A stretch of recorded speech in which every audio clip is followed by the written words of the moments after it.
Hello, my practice partners.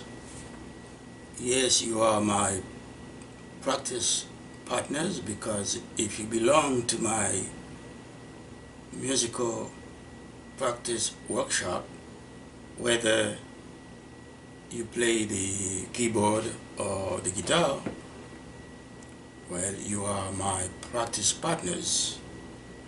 And our job is to entertain. Our job is to make people happy. Our job is to put smiles in people's faces.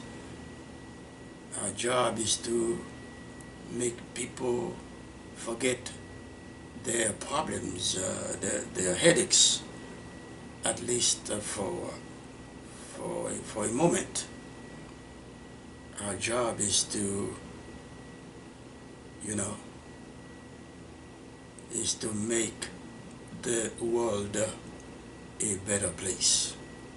So in my musical practice workshop, there's no competition. We just practice together. We in order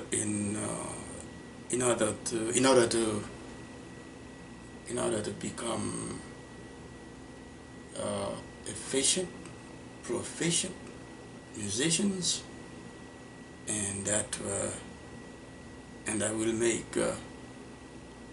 the audience, that will make, you know, the whole world a little, you know, I would say, make the world, you know, happier and a better place. So that's our objective. Okay? So the chord that I just played, I played it for a specific reason. It is a chord that I am familiar with, and it is a dominant chord.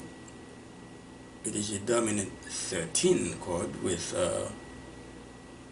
the root on the fifth string, and you can play it.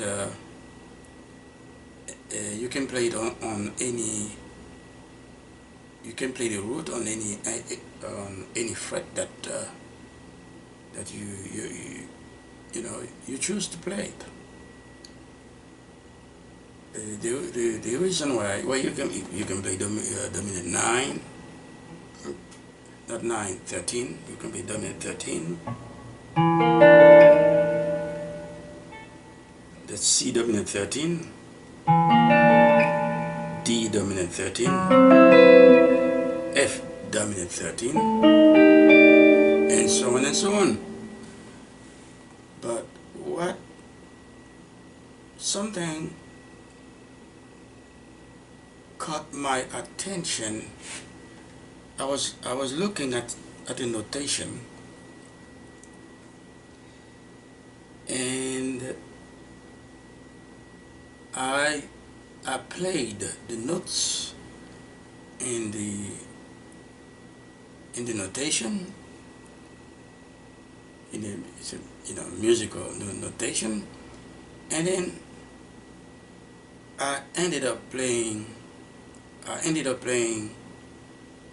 E flat 9, 13, E flat 13. That's what the notation shows. E flat 13. And that's what I just played. But the notation does not show a name for the chord. it doesn't show whether it is an E flat 13 chord or otherwise. But I look at the bass in the notation. The bass is a B flat. So okay, in that case, there I realized that this chord in the notation is not has not be written as an E flat 13 chord, but as a B flat chord. Then I said to myself, well, I'm going to analyze the chord to see what kind of B flat chord it is. So this is what you and I are going to do right now. Okay? So we have, well, I'm going to put the guitar,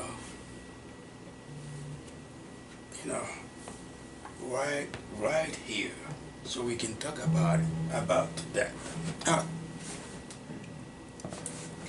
So we have here the notation is showing E flat 13, but with B flat in the bass. So okay, then I made a decision to call it some type of B flat chord. Then what we're going to do is analyze the notes in the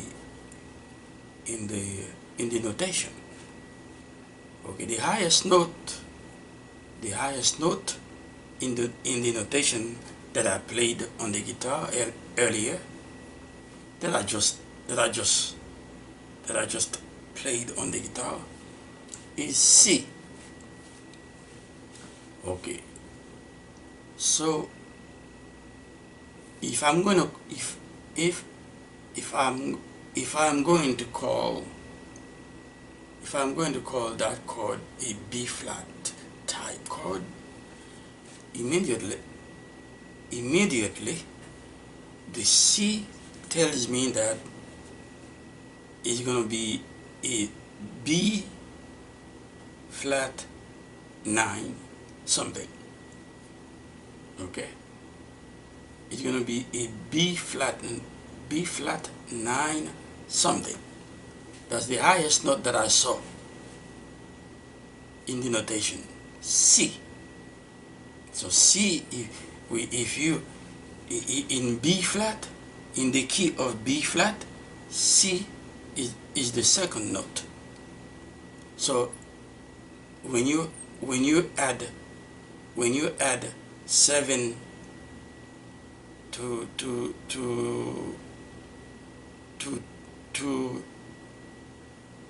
number 2, you get 9. So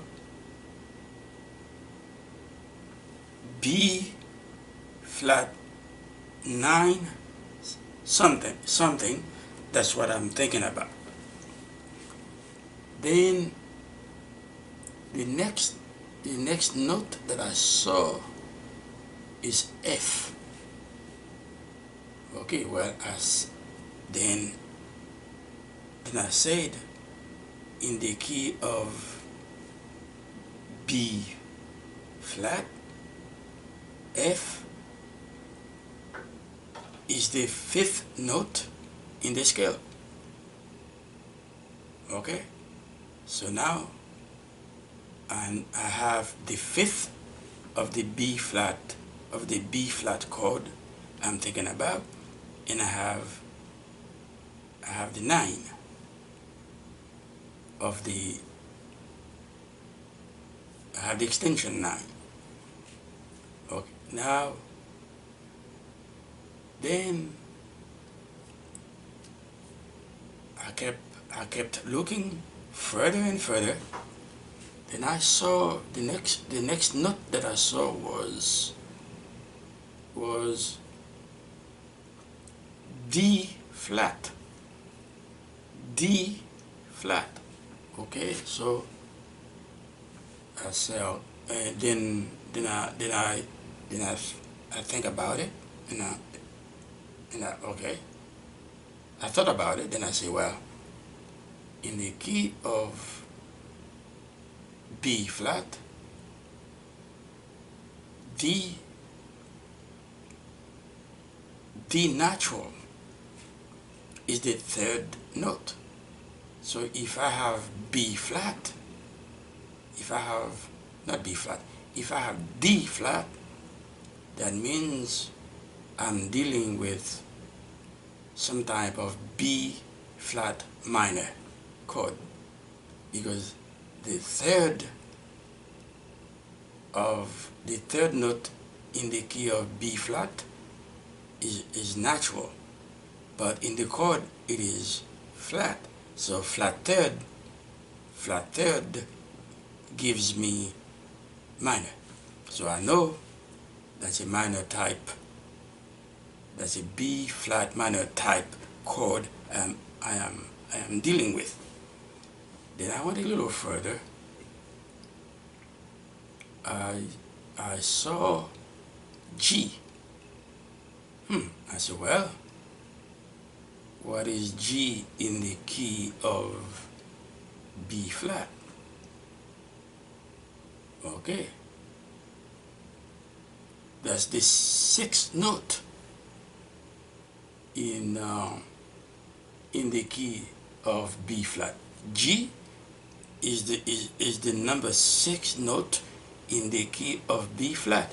So okay, then I'm okay. Then now I know I have, for sure, I have some type of B flat minor 6 9 chord.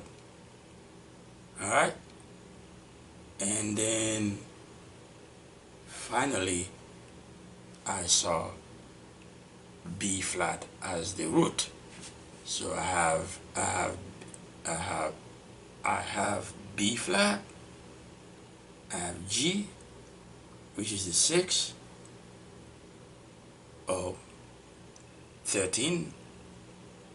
I have D flat, which gives me minor.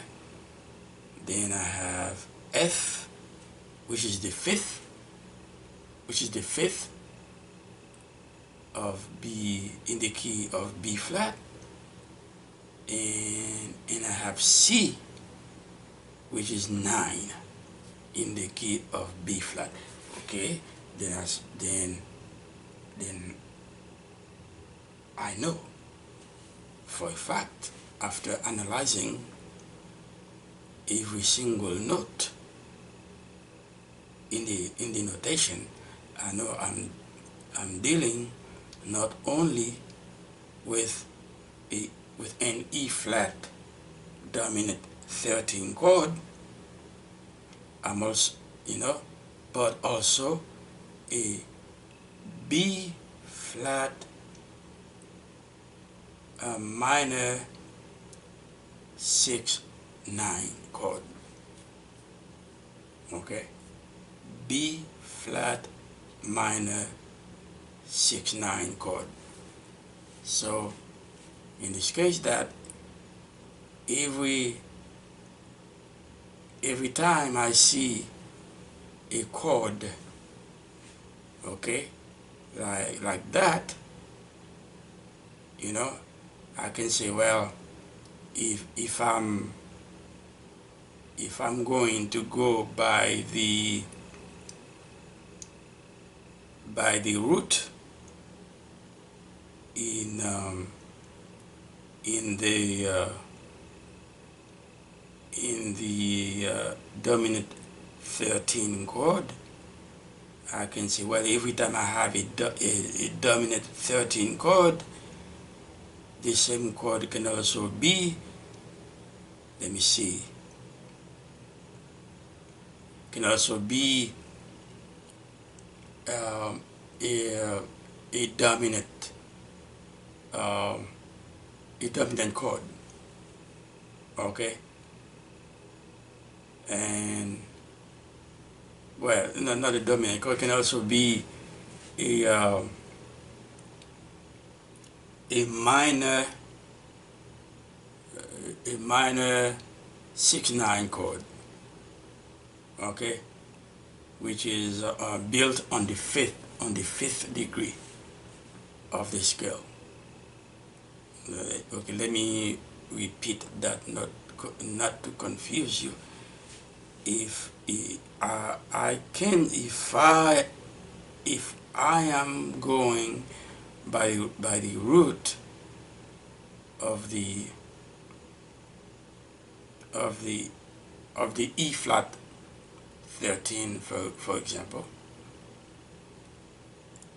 I can say that, well, when anytime I see a a flat, well, not a flat, every time I see a dominant 13 chord,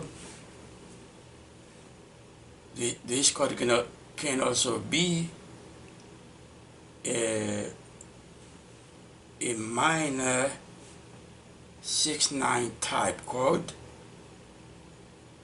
built on the fifth degree of the scale. In this case, of the E flat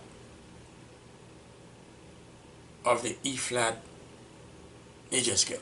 That's what I'm trying to say. And on the other hand, if you go by the root of the of the minor 6/9 type chord, in this case, that's B flat. If I have a minor 6/9 type chord, I can say, well, this chord can also be, let me see, can also be a dominant, not a, it can also be a dominant 13 chord with the root built on the fourth degree of the, in this case, of the B flat major scale. I know this can be a little confusing, but the point that I'm trying to make, that when you have when